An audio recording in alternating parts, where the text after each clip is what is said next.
أعوذ بالله من الشيطان الرجيم. بسم الله الرحمن الرحيم.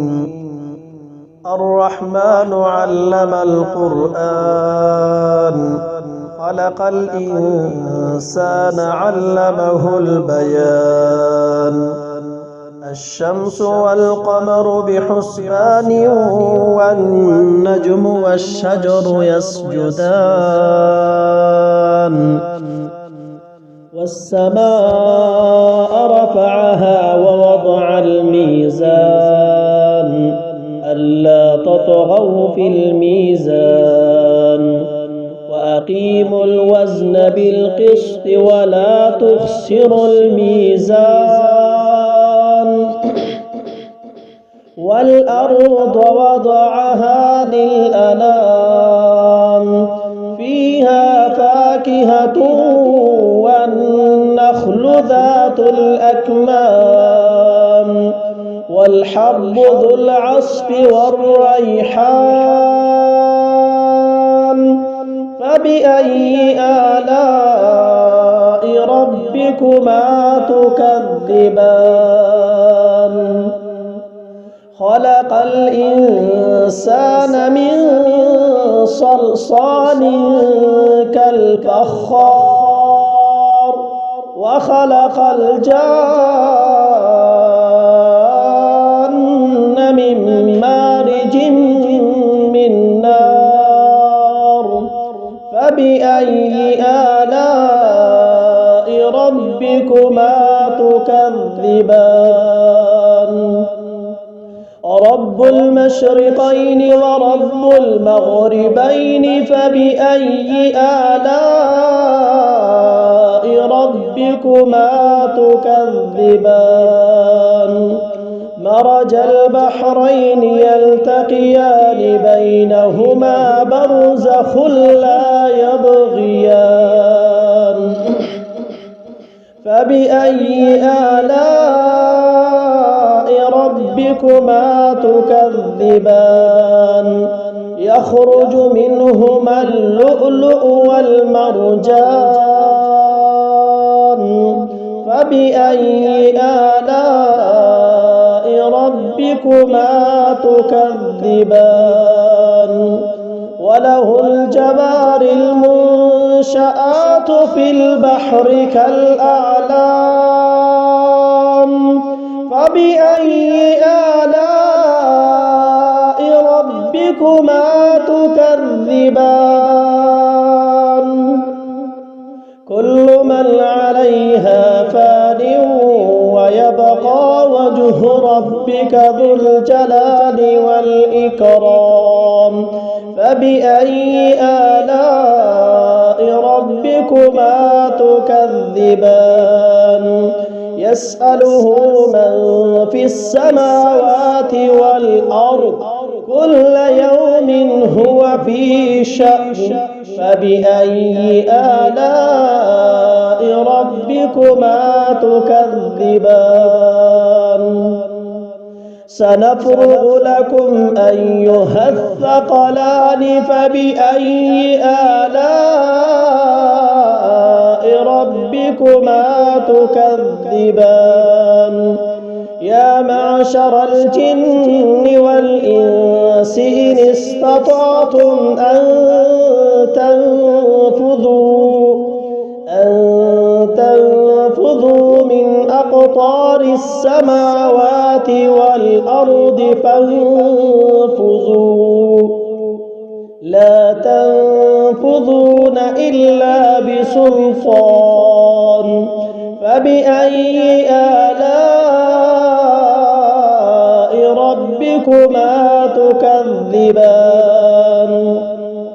يرسل عليكما شواظ من نار ونحاس فلا تنتصران. فبأي آلاء ربكما تكذبان؟ فإذا انشقت السماء فكانت وردة كالدهان فبأي آلاء ربكما تكذبان فيومئذ لا يسأل عن ذنبه إنس ولا جان فبأي آلاء ربكما تكذبان يعرف المجرمون بسيماهم فيؤخذ بالنواصي والأقدام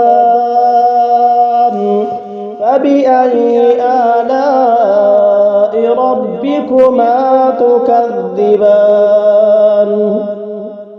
هذه جهنم التي يكذب بها المجرمون يطوفون بينها وبين حميم آن فبأي آلاء ربكما تكذبان ولمن خاف مقام ربه جنتان فبأي آلاء ربكما تكذبان ذواتا أفنان فبأي آلاء ربكما تكذبان فيهما عينان تجريان فبأي آلاء ربكما تكذبان فيهما من كل فاكهة زوجان فبأي آلاء ربكما تكذبان متكئين على فرش بطائنها من استبرق وجنى الجنتين دان فبأي آلاء ربكما تكذبان فيهن قاصرات الطرف لم يطمثهن إنس قبلهم ولا جان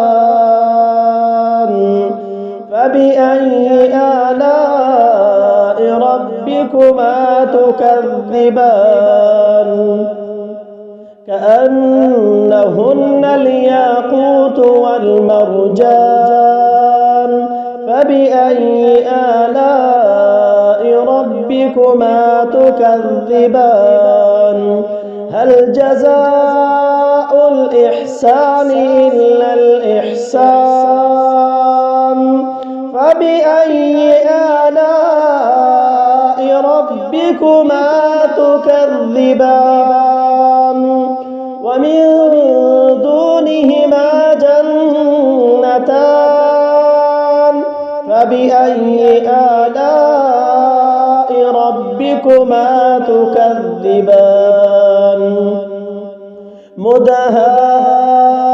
مدهامتان فبأي آلاء ربكما تكذبان فيهما عينان نضاختان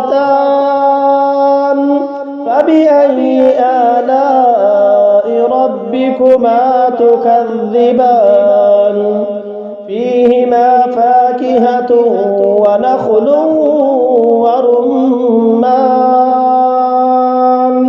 فبأي آلاء ربكما تكذبان فيهن خيرات حسان فبأي آلاء ربكما تكذبان حور مقصورات في الخيام فبأي آلاء ربكما تكذبان لم يطمثهن إنس قبلهم ولا جان فبأي آلاء ربكما تكذبان متكئين على رفرف خضر وعبقري حسان فبأي آلاء ربكما تكذبان تبارك اسم ربك ذي الجلال والإكرام